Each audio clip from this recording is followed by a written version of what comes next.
Some key party nominations are up for grabs across America today as voters in several states head to the polls in the latest round of primary elections. NBC News senior political editor Mark Murray joins us now to break down some of the key races. Mark, good morning to you. So let's start with Virginia, a big battleground state. You've got GOP nominations in 2 House districts today, with the winners then facing off against vulnerable Democratic incumbents in November. What should we know about these races? Yeah, Joe, in Virginia, you end up having 2 Democratic stars who ended up winning election first in 2018, then re-election in 2020. And they're Abigail Spanberger in Virginia's 7th congressional district and Elaine Luria in the 2nd congressional district in the state. And Republicans are going to be nominating the people who are going to be challenging them. Against Luria, the top Republican is seemed to be State Senator Jennifer Kiggans.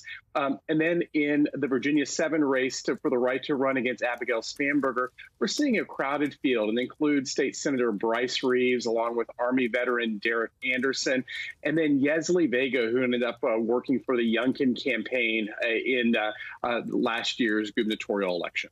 Let's turn to Washington, D.C. and the mayor's race, which when I was in Washington recently, all kinds of campaign signs all over the city for that. History would be made if Muriel Bowser gets reelected to a 3rd term. So tell us about that race and what her win, if she does win, would mean for the nation's capital going forward. Yeah, Joe, we've seen, particularly in San Francisco, a lot of upset people at the direction of cities since the pandemic, as well as after crime has been on the increase across the country. And there are 2 people who are taking on Muriel Bowser. You have Robert Wright and Trayon Wright. Bowser, as you mentioned, if she ends up winning, she would end up getting a 3rd term. She's the kind of the pick for the status quo.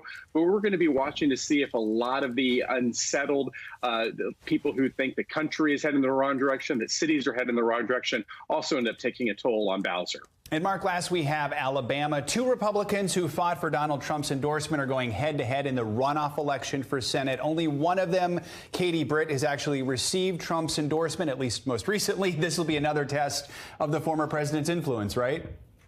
Yeah, Joe, as you mentioned, Donald Trump first ended up endorsing Mo Brooks, the conservative congressman in this Alabama race, to replace Richard Shelby, who is retiring from the United States Senate.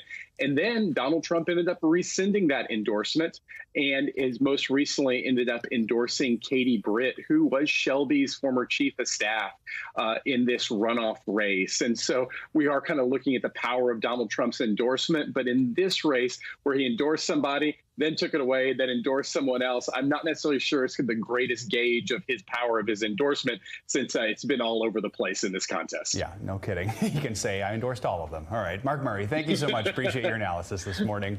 Thank you. Thanks for watching our YouTube channel. Follow today's top stories and breaking news by downloading the NBC News app.